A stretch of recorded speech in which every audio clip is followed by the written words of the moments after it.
Béni soit Dieu, ces moments de louange et d'adoration. La parole de Dieu nous dit, c'est David qui a pu dire ces mots, je m'écris, loué soit l'Éternel, et je suis délivré de mes ennemis. Amen. Au travers la louange, au travers l'acceptation de notre situation, parce que David dit, je m'écris, loué soit l'Éternel, et je suis délivré de mes ennemis. C'est-à-dire, David accepte qu'il a des ennemis. David accepte qu'il a des difficultés. Et malgré ses difficultés, malgré ses ennemis, malgré ses persécutions, il continue à louer l'Éternel. Et au travers la louange, au travers l'adoration, il obtient la délivrance, la victoire. Pasteur Séverin a dit un petit mot il y a quelques minutes, il dit que Dieu puisse guérir vos cœurs. Et c'est exactement le message que Dieu a mis sur mon cœur, que le Seigneur désire apporter. On va lire un passage bien connu de l'Écriture. Vous pouvez lire le livre du prophète Ésaïe. C'est une prophétie qui nous annonce Christ, prophétie bien connue. Vous retrouvez aussi l'accomplissement de cette prophétie, où c'est cité aussi dans le Nouveau Testament, dans le livre de Luc, je crois. Et là, on est revenu aux origines de cette prophétie, qui est donc le livre d'Ésaïe, au chapitre 61. Ésaïe 61.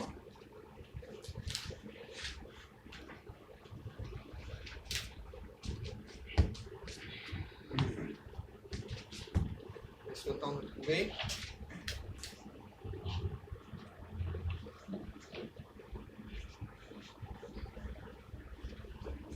Ésaïe 61.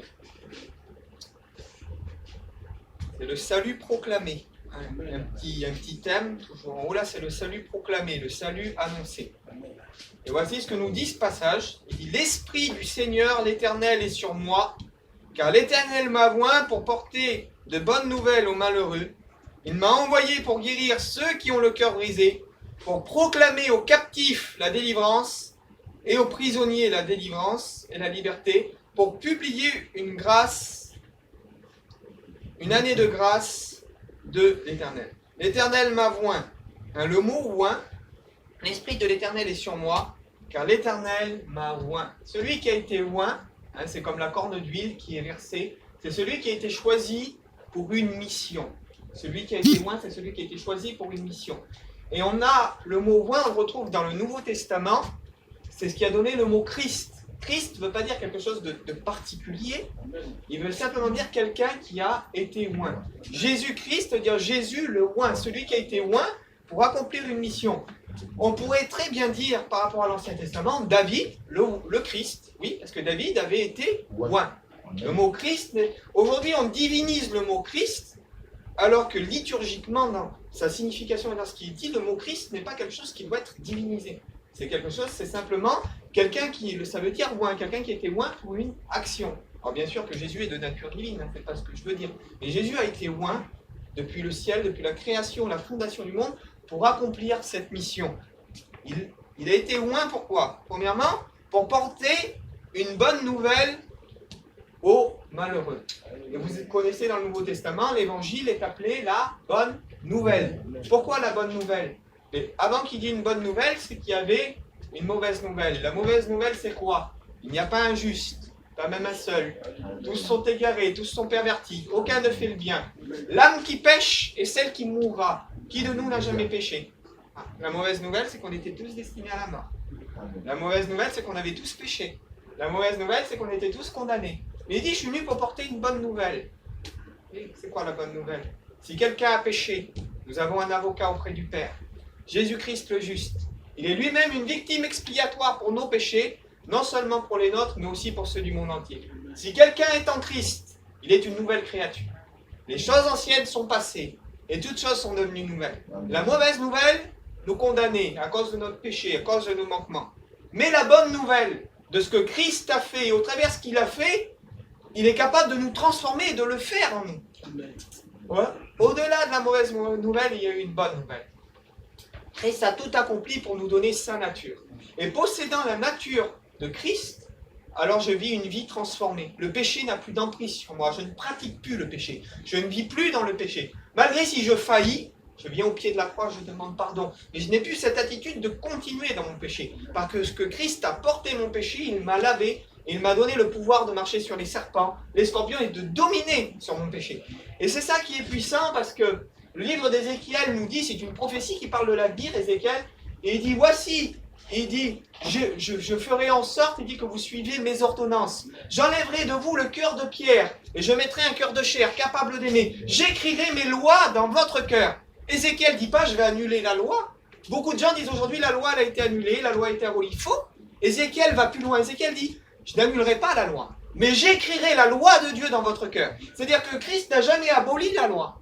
Mais Christ a fait que la loi de Dieu elle est écrite dans ton cœur. C'est-à-dire que la régénération qui vient du ciel te donne le pouvoir d'accomplir la loi et de ne plus pécher. C'est encore plus grand. C'est encore plus puissant. Imaginez la force et la puissance que Dieu a déversée en Christ à moi pour proclamer une bonne nouvelle. Vous n'êtes plus obligé de pécher. Vous n'êtes plus obligé de laisser le péché dominer sur vous. Parce que ce que Christ a accompli, ce que aucun homme, ce que personne ne pouvait accomplir, il l'a accompli dans vos cœurs et il a transformé vos cœurs et vos vies au travers de sa mort et sa résurrection. Et ça, c'est puissant. L'évangile, c'est puissant. On n'est pas chétif, on n'est pas faible. Si tu continues à pécher, c'est parce que tu te trouves des excuses. Si tu continues à vivre dans la faiblesse, c'est parce que tu te trouves des excuses. Il t'a donné tout pouvoir. C'est lui qui l'a fait, bien sûr. C'est pas sorti de toi, c'est lui qui l'a produit. Et maintenant, il l'a mis en toi. Il l'a mis en toi, il te l'a donné. Quelle puissance. C'est ça l'évangile qui sauve. Au plus profond qu'on peut tomber, au plus noir qu'on peut être, même un meurtrier, même des gens qui peuvent faire du mal à des enfants, Dieu est capable de régénérer, de transformer toute situation. Il m'a envoyé pour guérir ceux qui ont le cœur brisé. Et c'est sur ça que j'aimerais m'arrêter ce matin. Parce qu'on parle bien sûr de la bonne nouvelle, on parle de proclamer aux captifs la délivrance, nous étions prisonniers de nos péchés, Christ nous a libérés, c'est une réalité. Mais guérir les cœurs brisés. Et des fois on ne pense pas, ou on ne se souvient pas, on n'arrive pas à rentrer dans cette chose que il y a des blessures des fois dans nos cœurs, où nos cœurs ont été brisés, déchirés. Bien sûr, Christ est rentré, mais on n'a pas laissé accès à Christ de guérir parfois toutes nos blessures. Et il y a des blessures intérieures qui provoquent en nous souvent de fois un mal-être. Un mal-être qui engendre un mauvais comportement. Un mal-être qui engendre parfois une mauvaise compréhension des Écritures. Un mal-être qui engendre parfois une mauvaise façon de vivre. Alors ce mal-être peut venir de beaucoup de choses. Il dit, pour guérir ceux qui ont le cœur brisé. Le mot guérir, là, qui est employé, parce qu'il y a plusieurs, dans l'hébreu, il y a plusieurs connotations à la guérison. Il y a notamment le mot Rapha, qui est devenu le mot Raphaël, qui veut dire Dieu guérit.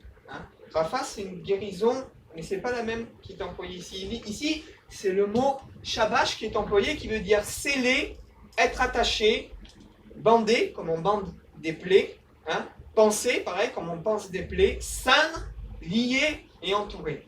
Pourquoi là le mot guérison est employé de façon à ce que c'est quelque chose qui est scellé, quelque chose qui est lié.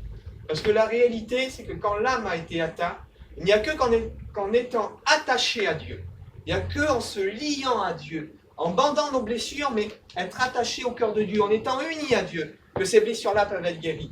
C'est-à-dire, ce n'est pas quelque chose de physique.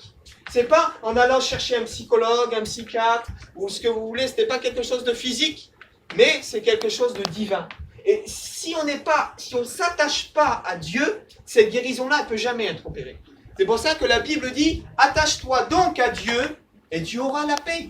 C'est ce qu'il est dit dans le livre de Job. Et ainsi tu pourras jouir et vivre dans le bonheur. Mais si on n'a pas cet attachement à Dieu, c'est pour ça que la guérison, là, c'est pas la même guérison qui est employée dans plusieurs sortes de versets. Et c'est une guérison qui est employée par le mot de sceller. Vous savez, quelque chose de scellé, c'est comme on scelle du parpaing avec un ciment. C'est scellé, on ne peut plus l'enlever. Il n'y a qu'en étant scellé à Dieu. Dieu est venu pour sceller ceux qui ont le cœur brisé.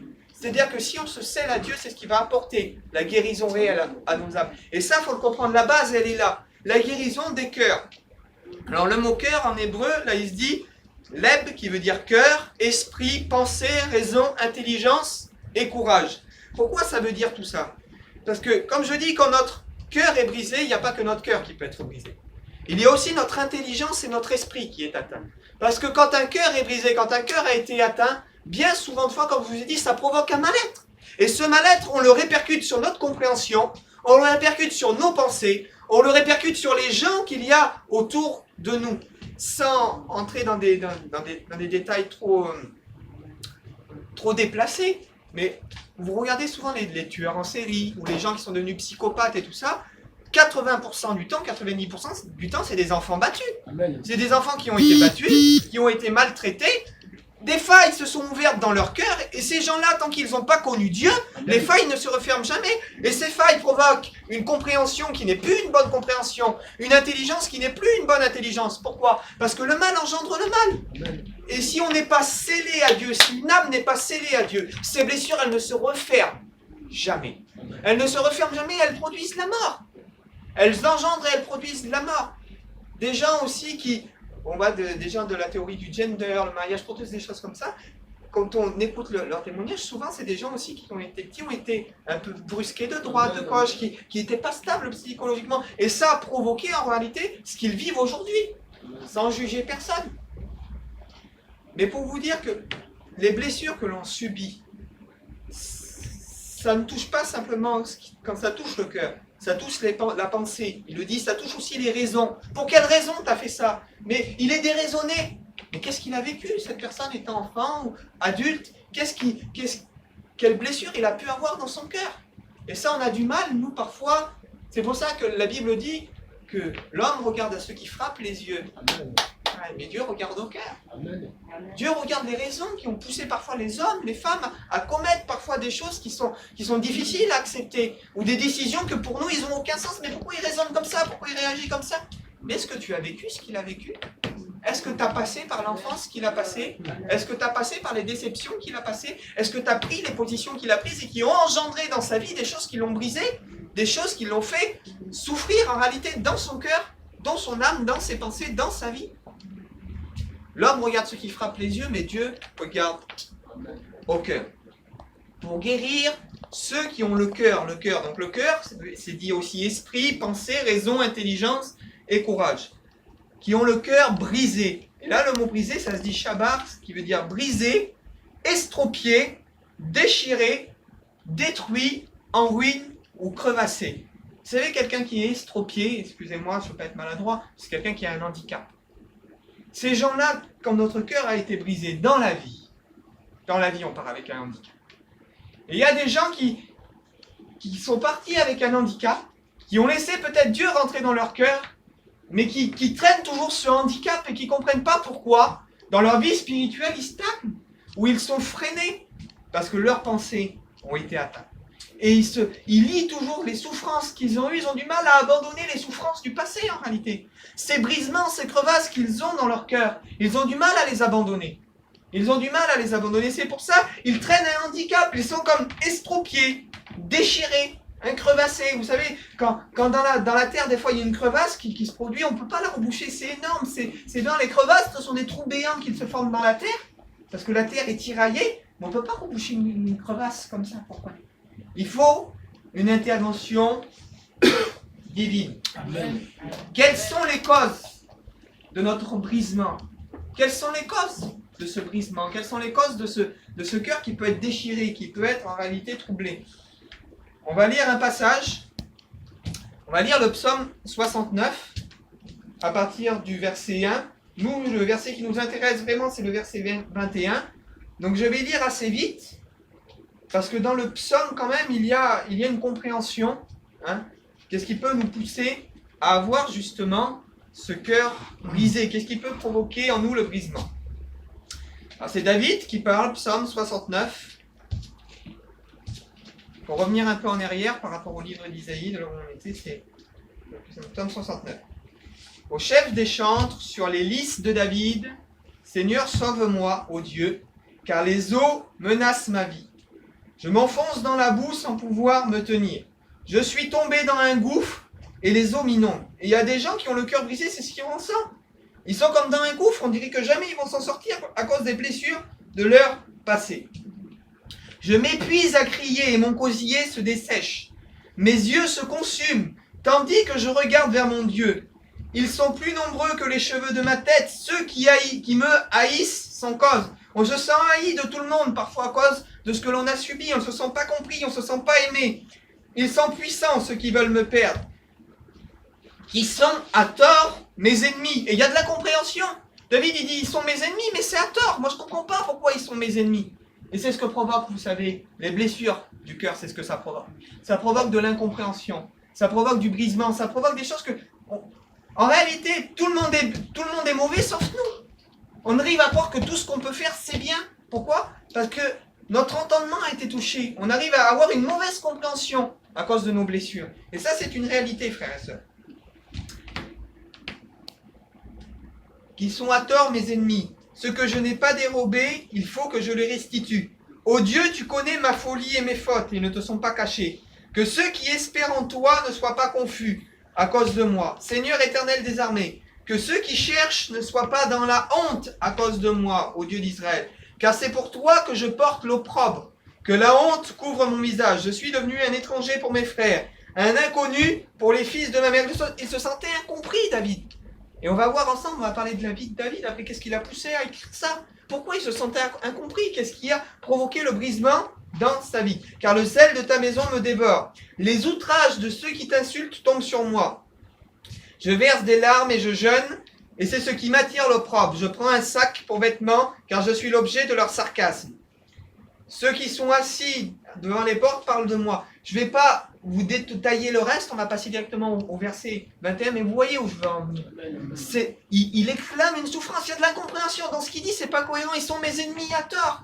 Il y a de l'incompréhension, il ne comprend pas. Je suis un sujet de raillerie, etc., etc. Il ne comprend pas pourquoi. En réalité, il vit ça, David. Et écoutez ce qu'il est dit, verset 21. Il dit, l'opprobre, ça c'est très important, l'opprobre me brise le cœur et je suis malade. Ce qui brise son cœur, ce qui crée des failles dans son cœur, c'est l'opprobre. Alors qu'est-ce que c'est que l'opprobre? L'opprobre, le mot opprobre qui est employé ici, le mot opprobre, en hébreu, ça se dit shepra. Et l'opprobre, shepra veut dire outrage, honte, insulte et culpabilité. Alors, l'outrage, qu'est-ce que c'est? Là, on a regardé le dictionnaire français, le dictionnaire Larousse français. L'outrage, c'est une offense contre l'honneur ou la dignité. Mais l'outrage, c'est quelque chose que l'on subit. Et vous savez, il y a des gens qui subissent des choses contre leur honneur et contre leur dignité. Quand quelqu'un, parfois, nous insulte, quand quelqu'un nous rabaisse, quand quelqu'un, parfois, nous manipule psychologiquement. Vous savez, il y a des boîtes où on travaille et notre patron nous outrage. Il profite de nous. Il nous manipule aussi psychologiquement. On subit des pressions psychologiques de la part de dirigeants, de la part même, excusez-moi d'entrer dans ce détail-là, mais de la part même parfois de pasteurs. On fait de la manipulation psychologique. On ne réalise pas qu'on est en train d'outrager les gens, d'agir les gens contre leur honneur, de rabaisser les gens, contre leur honneur, contre leur dignité. L'outrage, c'est quelque chose que les gens nous font subir. L'outrage, c'est pas nous qui infligeons quelque chose aux autres, mais l'outrage, c'est quelque chose que les gens nous font subir. Et je ne voudrais pas être maladroit dans mes mots, mais c'est une réalité. Il y a des gens qui, parfois, étant petits, ils ont été outragés. Ils ont été abusés. C'est des choses on ne parle pas ça, on n'écoute pas des choses comme ça. Mais combien de gens qui ont été abusés quand ils étaient enfants, qui ont vécu des choses difficiles, a provoqué un mal-être, une marque, une blessure pour le reste de leur vie? Combien d'enfants battus, excusez-moi du mot, d'enfants qui ont été battus quand ils étaient enfants, qui ont vécu des enfances et des moments difficiles, qui ont vécu peut-être des déceptions amoureuses, des gens qui t'ont fait du mal, qui t'ont outragé, qui ont outragé ta dignité, qui ont outragé en réalité ton honneur, outragé ta personne, qui tu étais. Et ce que tu as subi aujourd'hui comme une plaie béante dans ton cœur, et que chaque fois que tu veux faire le bien en Dieu, ou vivre avec Dieu, ou t'approcher de Dieu, ces images-là te reviennent et te condamnent, te reviennent et t'oppressent, te reviennent en réalité et t'accusent. Donc l'outrage, c'est d'une souffrance, une offense, une souffrance contre ton honneur et ta dignité. Mais c'est quelque chose que tu as subi. Les gens ont pu t'outrager. Et ce que David dit, il dit l'opprobre me brise le cœur. Et dans l'opprobre, l'outrage fait partie de l'opprobre. Ce qui fait partie de l'opprobre aussi, c'est la honte. Vous savez, il y a des gens qui se traînent. qui se traîne, hein, ce sentiment de honte. Donc l'outrage, c'est quelque chose qu'on a pu subir par quelqu'un, mais malheureusement, parfois, la honte, c'est nous qui l'avons provoquée, par nos choix. Par nos choix, par nos actes. Et la honte est aussi une offense faite contre l'honneur ou contre la dignité, mais c'est quelque chose que l'on va faire soi-même en réalité. C'est pas quelqu'un qui va nous faire subir quelque chose. La honte va être quelque chose qui va découler en réalité de nos choix. Parce qu'on a fait un mauvais choix. J'ai que cet exemple-là, alors je m'excuse pour les auditeurs qui m'écoutent peut-être à la caméra, et pour vous, mais j'ai que cet exemple-là. Imaginez une prostituée qui a peut-être au départ été forcée, ou vous prenez des call girls, etc., ils ont choisi ce métier. Imaginez quelqu'un qui vit dans ça, et puis un jour peut-être elle rencontre Dieu, mais la honte d'avoir traîné un passé aussi lourd par ses choix, la honte d'avoir vécu en réalité comme ça, d'avoir livré son corps à faire n'importe quoi, la honte peut-être de ceux qui ont fait des braquages, il y a des gens qui ont fait des braquages, la honte qui nous poursuit par rapport à nos choix. Et ça, c'est quelque chose qui peut nous hanter toute notre vie. C'est quelque chose qui peut revenir toujours. Et quand on veut s'approcher de Dieu, l'ennemi vient là. Il prend cette honte et nous la met en plein visage. Il nous prend l'opprobre que les gens nous ont fait et les met en plein visage. Il dit, regarde, t'as trop souffert. Si Dieu t'aimerait, t'aurais pas autant souffert. Si Dieu t'aimerait, t'aurais pas subi cette honte. Si Dieu t'aimerait, t'aurais pas fait ces mauvais choix. Si Dieu t'aimerait, t'aurais pas vécu la vie que t'as vécue dans le passé. Je vais vous dire que ça, c'est des mensonges. Ça, c'est faux parce que Dieu change le mal en bien. Il est venu pour guérir, penser, attacher, lier ceux qui ont le cœur brisé, ceux qui ont vécu ces choses. Après, le mot, comme j'ai dit, je sais pas, veut dire aussi, sherpan veut dire aussi insulte. Le mot propre, il veut dire aussi insulte. Combien d'insultes sont dites parfois, hein, comme je dis, des enfants qui ont entendu des insultes de leur père. T'es un bidon, t'es un zéro, t'y arriveras jamais, t'es un bon à rien, t'es une bonne à rien et puis on peut pas compter sur toi. Il y a des enfants qui grandissent psychologiquement avec des insultes, avec une estime d'eux-mêmes qui est déplorable. Comment voulez-vous réussir dans les choses de Dieu si tout au long de votre vie, on vous a pire que sous-estimé, on vous a écrasé par des insultes? Alors, je ne prêche pas le pouvoir de la pensée positive, c'est pas ça du tout. Parce qu'on dit oui, parce qu'on dit que je vais y arriver, non, c'est pas comme ça que ça marche. Mais vous savez, des paroles provoquent des blessures. Des comportements autour de nous, des insultes provoquent des blessures. Des enfants qui ont vécu au milieu de parents qui étaient difficiles, de parents qui se battaient, de parents qui se disaient des insultes, des enfants qui ont vécu des divorces. Et même toi, peut-être, tu as vécu un divorce, tu as vécu des insultes, tu as vécu des choses émotionnelles qui ont créé des graves blessures dans ta vie et dans ton âme. Et ces blessures-là, en réalité, malgré que tu es en Dieu, elles te piquent toujours, elles reviennent toujours à la surface. Et c'est une réalité. Mais tu le sais maintenant, parce que Dieu met le doigt dessus. Il a été oint. C'est pas moi, hein.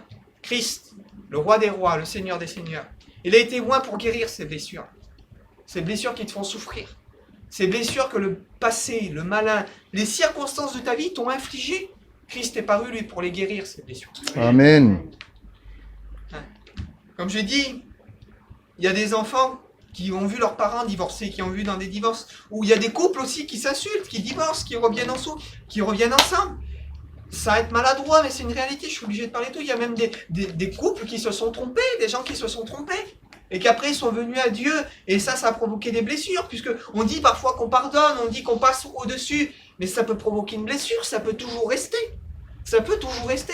Et puis cette chose-là, elle revient toujours. On le met là, on est avec notre époux, on est avec notre femme. Et puis malgré qu'on y dit qu'on l'aime et tout ça, on pense toujours à ce qu'il a fait ou à ce qu'elle a fait. Et ces blessures-là créent des crevasses en réalité dans notre cœur. Et nous permettent pas de voir les choses objectivement, comme je le dis, dans nos pensées, dans notre cœur, dans notre esprit, dans notre intelligence. Il y a des brisements. Il y a des brisements à cause de quoi? À cause de ces souffrances qui reviennent. À cause de ces incompréhensions, à cause de ce que l'on a en réalité subi, à cause de ce que la vie nous fait subir. Des fois, vous savez, il n'y a pas de bonnes ou de mauvaises personnes, parfois. Mais des gens sont devenus des mauvaises personnes à cause des mauvaises choses qu'ils ont vécues, qui les ont conduits à des mauvaises décisions, qui les ont conduits à devenir de mauvaises personnes. Est-ce que vous trouvez, c'est bizarre ce que je veux dire, mais des mauvaises personnes chez Charles-Henri de la Cour, qui est élevé, excusez-moi du mot, je trouve pas de mot, mais le cul dans le beurre, c'est comme ça qu'on dit. Hein, je vous fais rire, mais c'est comme ça, c'est une réalité. Qui n'a jamais manqué de rien, qui est pouponné, qui est chouchouté, qui est envoyé à l'école, qui devient avocat.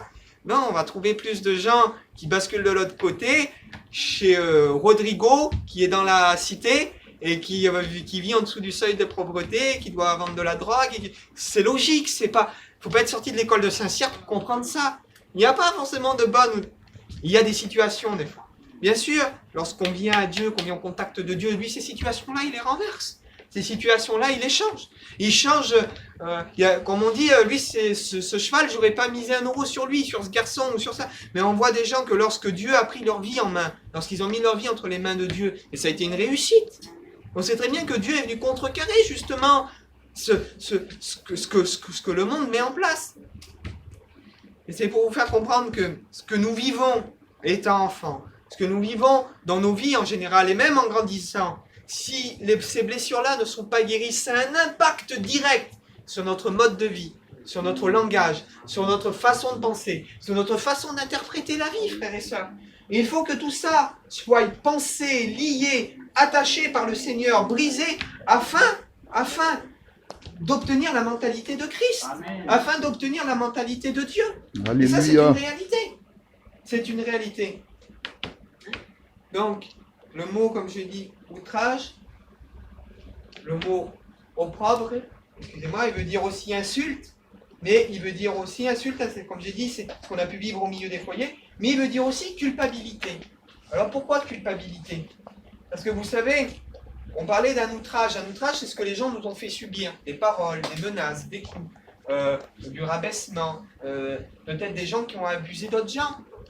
Un outrage, c'est ça, c'est quelque chose que l'on fait subir.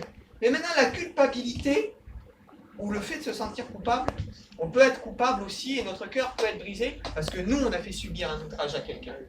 Et comme j'ai dit, je vais aller loin, excusez-moi de ne pas parler de ça, mais je prends des exemples extrêmes pour vous faire comprendre. Imaginez quelqu'un qui a fait du mal à un enfant, qui a abusé un enfant. Cette personne-là, si un jour il s'approche de Dieu, quelle culpabilité il va avoir dans le cœur? Puisqu'il sait qu'il a brisé une vie lorsque Dieu lui fait comprendre, lorsqu'il réalise qu'il a brisé une vie, ou qu'il a un autre exemple, quelqu'un qui a tué une autre personne, qui a tué une personne. Il sait qu'il a brisé un foyer, il a tué peut-être un père de famille. Il sait qu'il a privé des enfants de leur père. Imaginez quelle cicatrice cette personne-là, toute sa vie, va traîner dans son cœur. Imaginez, frères et sœurs. Donc c'est vrai que c'est difficile d'avoir subi des choses. Mais des fois, il y a des gens qui ont fait subir des choses à d'autres personnes, mais qu'aujourd'hui ils regrettent. Qu'aujourd'hui ils regrettent, ils ne savent pas comment faire parce que cette culpabilité, elle revient tout le temps. Elle revient tout le temps parce que l'ennemi sait aussi où mettre le doigt, où montrer notre culpabilité. L'ennemi essaye de nous faire douter de ce que Christ aussi a été capable d'accomplir.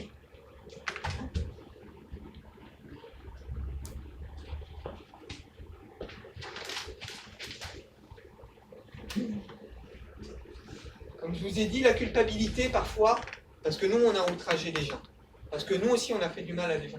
On dit si j'aurais su, j'aurais pas fait ça. Et à telle personne j'ai parlé trop vite, à telle personne j'ai gâché sa vie, à telle personne j'ai fait ça.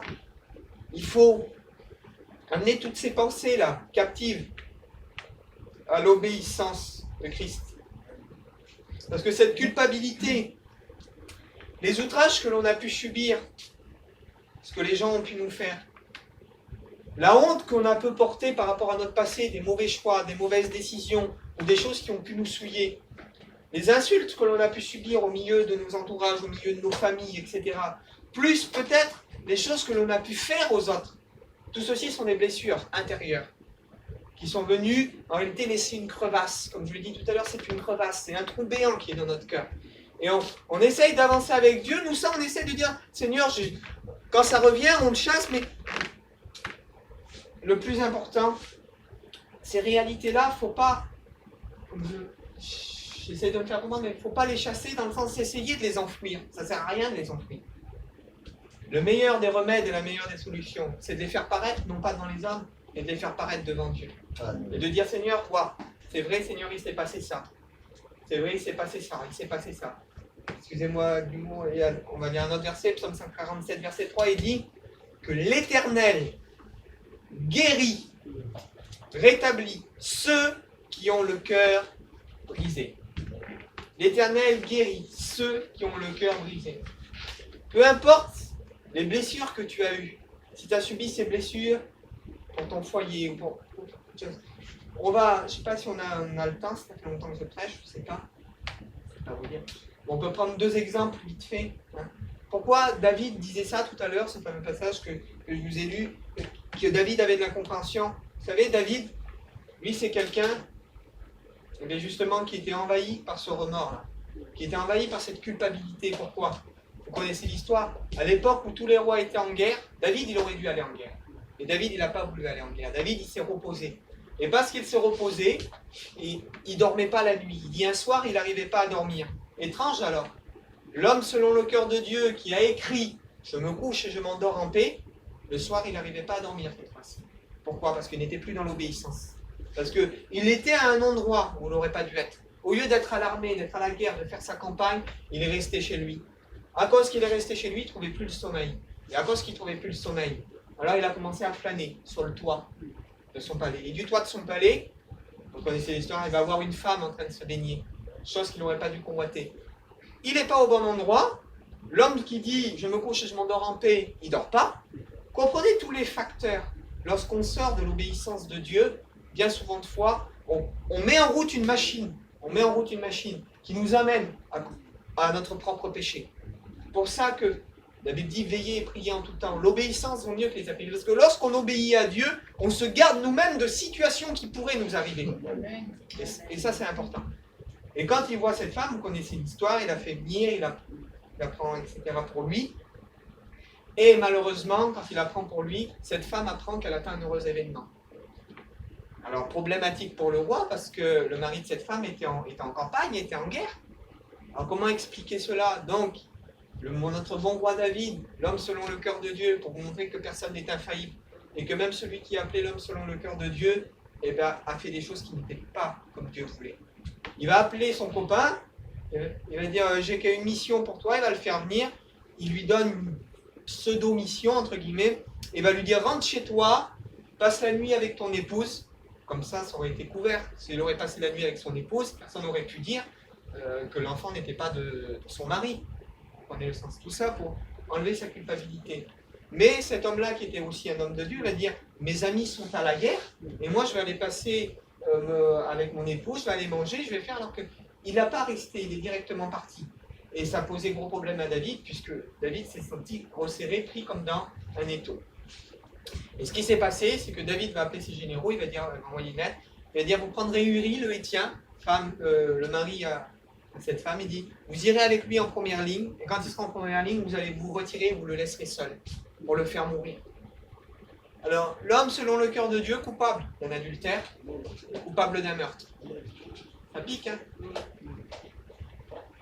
C'est pour ça que vous ne croyez pas que ce péché que David a commis, ça n'a pas ouvert des blessures dans son cœur. C'est pour ça que quand vous relisez ce psaume 69, là, vous voyez qu'il y a de la compréhension. Mes ennemis m'haïssent sans cause. Il ne sait même plus où il est, le mec. Il ne sait même plus ce qu'il fait. Mes ennemis m'haïssent sans cause. Et je ne comprends pas ça. Et pourquoi il y a ça? Seigneur, tu connais ma folie, mes fautes. Il comprend que dans son cœur, il y a de la folie. Il ne sait même plus où il est. Pourquoi? Parce que son péché, ses actions et sa culpabilité a engendré des blessures qui se sont ouvertes dans son cœur. Et qui ont été difficiles à refermer. C'est pour ça qu'il dit, tant que je me taisais, il dit mon péché, il dit tout ce que j'avais commis, il dit mon âme se consumait au-dedans de moi. Il a fallu que David expose son péché à Dieu. Il a pris le sac et la cendre. Quand le prophète Jonathan, je crois que c'est le prophète Jonathan, je ne me souviens plus du nom du prophète, oui. C'est Jonathan, c'est ça. Il vient et lui explique, il dit un homme avait 100 brebis, et il dit, il y avait un homme qui avait qu'une brebis, il aimait cette brebis-là, il prenait soin. Il dit, l'homme qui avait 100 brebis, il va prendre la brebis de celui qui en avait qu'une, il va la tuer, il va faire un festin avec. David, qui est des bergers, quand il entend cette histoire, il déchire son vêtement, il dit, cet homme-là mérite la mort, il est où? Il dit, David, cet homme-là, c'est toi. Tu avais 100 brebis, tu as été prendre la femme de celui qui n'était pas la tienne. David, quand il entend ça, il prend le sac et la cendre de cheminée, il s'allonge, il se verse de la cendre, de dire, Seigneur, je suis comme la poussière de la terre, c'est ça que ça veut dire, je m'humilie. Alors bien sûr qu'il y a repentance, bien sûr qu'il y a humilité, mais à cause de ce qui s'est passé, le fils qu'il va avoir avec cette femme, il va mourir. Il va avoir une conséquence Alors après, je ne dis pas que ce qu'on a pu subir, on ne peut pas effacer les conséquences de ce qu'on a pu subir. On ne peut pas effacer les conséquences de ce qu'on a pu faire subir aux autres. Mais maintenant, Dieu est capable de refermer les cicatrices de notre cœur, de nous redonner la joie de notre salut. Et que cette incompréhension qu'il y a dans notre esprit, à cause de ça, ces souffrances qu'il y a dans notre esprit à cause de ça, ces questions que l'on se pose dans notre esprit à cause de ça, Dieu est capable de les balayer. Dieu est capable de les balayer, de les ôter. Oh, un autre exemple, tout simple que je n'ai pas noté, mais c'est quelque chose de logique. Vous connaissez l'histoire de Joseph. Joseph, lui, il est avec ses frères, il est bien. Ses frères, ils l'ont vendu comme esclave. Ils ont fait croire à son père qu'il était mort. Ils l'ont vendu à des étrangers. Ils ne savaient même pas ce qu'il allait devenir. Quand Joseph revoit ses frères, il est là, il ne sait plus comment faire. Imaginez 20 ans après, parce que je crois que c'est entre 20 et 26 ans après qu'il revoit ses frères, cette blessure, elle est toujours ouverte. 20 ans après, la blessure, elle est toujours là, elle est toujours ouverte. Pourtant, il a été capable de prier Dieu. Dieu a fait fructifier des choses dans ses mains. Dieu a fait fructifier des choses dans ses mains. Il est devenu gouverneur d'Égypte. C'est pas le petit monsieur du coin, il est devenu gouverneur d'Égypte. Et malgré le poste à laquelle Dieu l'a élevé, malgré la réussite que Dieu a apportée dans sa vie, cette blessure-là n'était pas refermée. Ce qu'il avait subi, c'était pas refermé. Il a fallu qu'il voie ses frères. Quand il voit ses frères, il est là. Vous connaissez l'histoire. Moi, j'aime bien l'histoire de la Bible, mais il y a aussi ils l'ont fait en version de dessin animé, Joseph, le roi des rêves, mais il est assez proche quand même. Il est assez proche de ce qui est écrit. Et vous voyez, c'est ce qui s'est passé. Joseph, il ne sait pas quoi faire pour ses frères. Il cache une coupe dans l'autre pour les faire accuser. En fait, il veut leur faire payer la souffrance que lui a subie. À la fin, c'est vrai qu'il les pardonne. C'est vrai qu'il les pardonne. Mais vous vous rendez compte que 20 ans après, cette blessure, elle y est toujours. Cette envie de rendre à l'autre ce qu'il leur a fait, ça y est toujours 20 ans après. Pour ça, frères et sœurs, la solution, elle est simple, elle est celle-ci. Expose ton cœur, ce que tu as subi ou commis. Parce que Dieu, Christ, dit qu'il est paru pour guérir les cœurs brisés. Dieu a donné son Fils à la croix.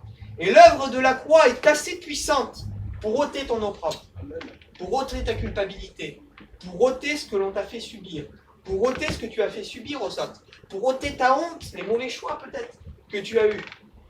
Dieu est assez puissant pour ôter ta culpabilité et ta honte. Car Christ, et ça c'est important, cette note-là que je vais vous dire, c'est une réalité, c'est quelque chose que vous entendez peut-être pas souvent, mais à l'époque, quand on crucifiait les gens étaient dévêtus sur la croix. Les gens n'étaient pas habillés, les gens étaient nus.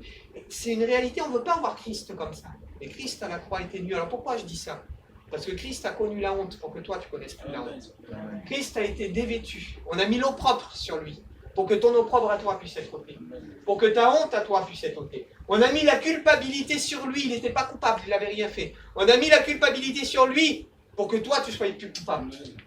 On l'a manipulé dans son procès. On a fait des manipulations, des faux témoignages pour que toi tu ne sois plus manipulé par les hommes.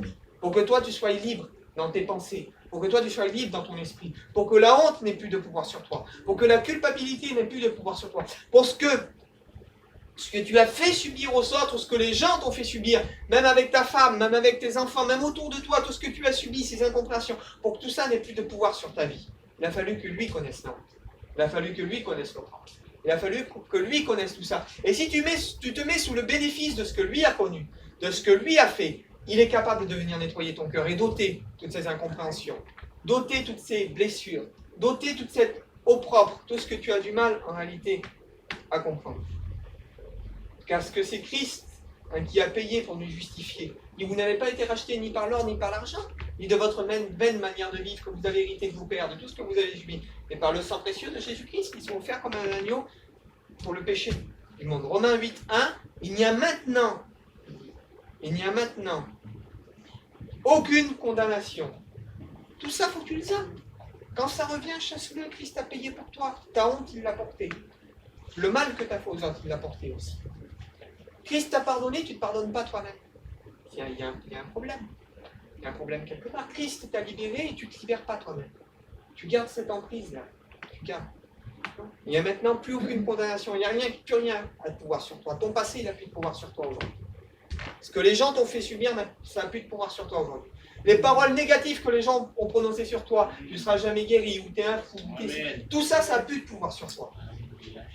Ce que les hommes proclament, ça n'a pas de pouvoir sur toi. Il n'y a maintenant plus aucune condamnation. Condamnation, c'est un juge qui la donne. Vous êtes condamné, c'est bon, c'est fini. Parce que Christ a payé pour vous. Pour ceux qui sont en Jésus-Christ. Si tu mets ce qui t'a fait du mal, ce qui t'a fait souffrir, ou ce que tu as fait aux autres, ne cache pas à Dieu. Seigneur, il y a ça dans mon cœur. Et tu sais que ça revient. On prie le Seigneur. Amen.